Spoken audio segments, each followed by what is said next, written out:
एक समय था जब कुवैत से मोती, खजूर और शानदार नस्ल के घोड़े भारत जाते थे और भारत से भी बहुत सारा सामान यहां आता रहा है।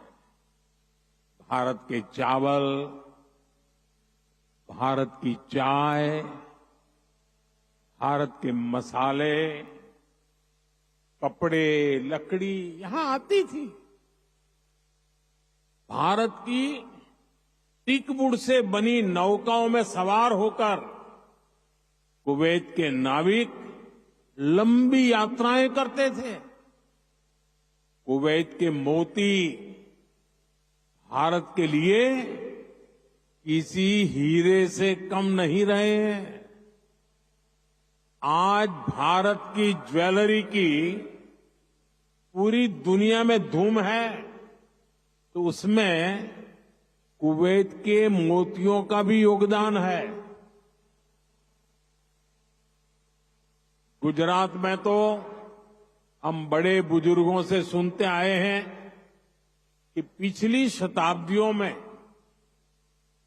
कुवैत से कैसे लोगों का, व्यापारी कारोबारियों का आना जाना रहता था। खासतौर पर 19वीं सेंचुरी में ही कुवैत से व्यापारी सूरत आने लगे थे। तब सूरत कुवैत के मोतियों के लिए इंटरनेशनल मार्केट हुआ करता था। सूरत हो, पोरबंदर हो, वेरावल हो, गुजरात के बंदरगाह इन पुराने संबंधों के साक्षी है। कुवैती व्यापारियों ने गुजराती भाषा में अनेक किताबें भी पब्लिश की है। गुजरात के बाद कुवैत के व्यापारियों ने मुंबई और दूसरे बाजारों में भी उन्होंने अलग पहचान बनाई थी। यहां के प्रसिद्ध व्यापारी अब्दुल लतीफ अल अब्दुल रज्जाक की किताब how to calculate pearl weight Mumbai में छपी थी। कुवैत के बहुत सारे व्यापारियों ने एक्सपोर्ट और इंपोर्ट के लिए मुंबई, कोलकाता, पोरबंदर, वेरावल और गोवा में अपने ऑफिस खोले हैं। कुवैत के बहुत सारे परिवार आज भी मुंबई की मोहम्मद अली स्ट्रीट में रहते हैं। बहुत सारे लोगों को ये जानकर हैरानी होगी, 60-65 साल पहले कुवैत में भारतीय रुपये वैसे ही चलते थे जैसे भारत में चलते हैं। यानी यहां किसी दुकान से कुछ खरीदने पर भारतीय रुपये ही स्वीकार किए जाते थे।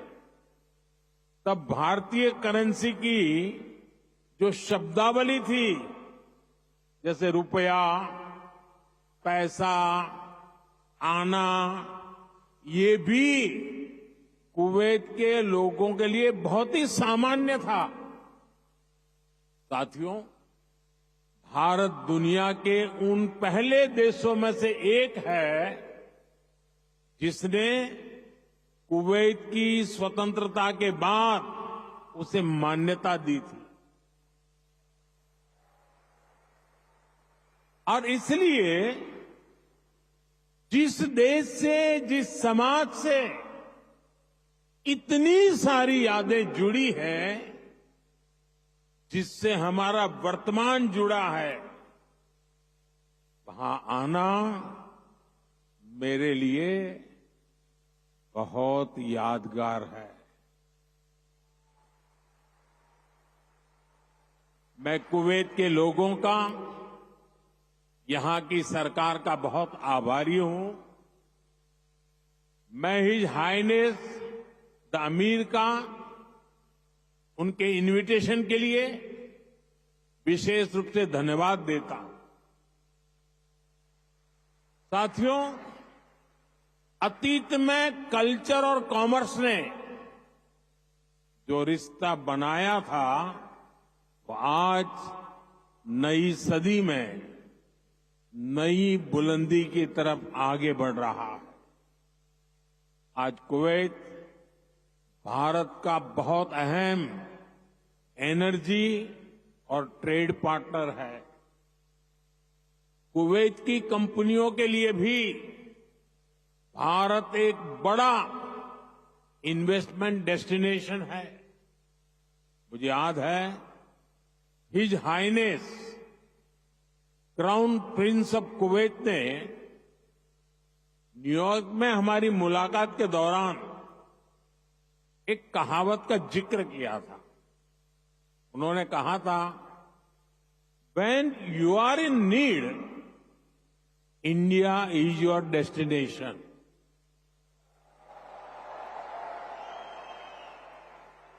भारत और कुवैत के नागरिकों ने दुख के समय में, संकट काल में भी एक दूसरे की हमेशा मदद की है। कोरोना महामारी के दौरान दोनों देशों ने हर स्तर पर एक दूसरे की मदद की। जब भारत को सबसे ज्यादा जरूरत पड़ी तो कुवैत ने हिंदुस्तान को लिक्विड ऑक्सीजन की सप्लाई दी।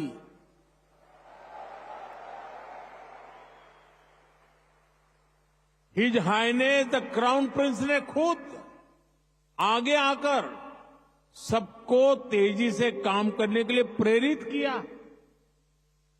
मुझे संतोष है कि भारत ने भी कुवैत को वैक्सीन और मेडिकल टीम भेजकर इस संकट से लड़ने का साहस दिया।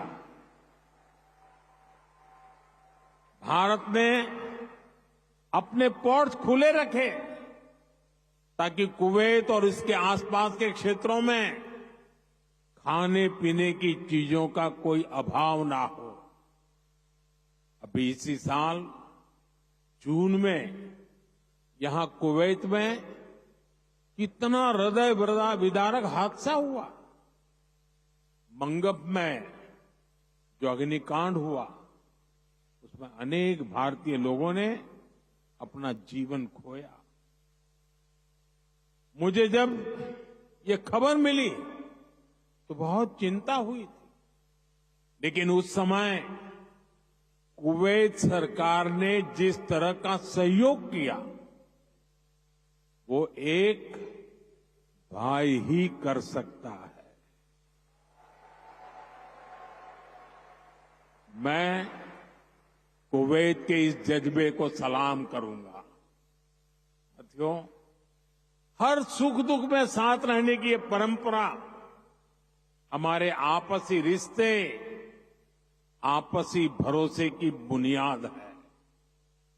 आने वाले दशकों में हम अपनी समृद्धि के भी बड़े पार्टनर बनेंगे। हमारे लक्ष्य भी बहुत अलग नहीं है।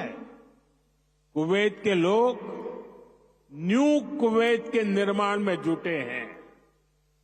भारत के लोग भी साल 2047 तक देश को एक डेवलप्ड नेशन बनाने में जुटे हैं। कुवैत ट्रेड और इनोवेशन के जरिए एक डायनेमिक इकोनॉमी बनना चाहता है। भारत भी आज इनोवेशन पर बल दे रहा है, अपनी इकोनॉमी को लगातार मजबूत कर रहा है।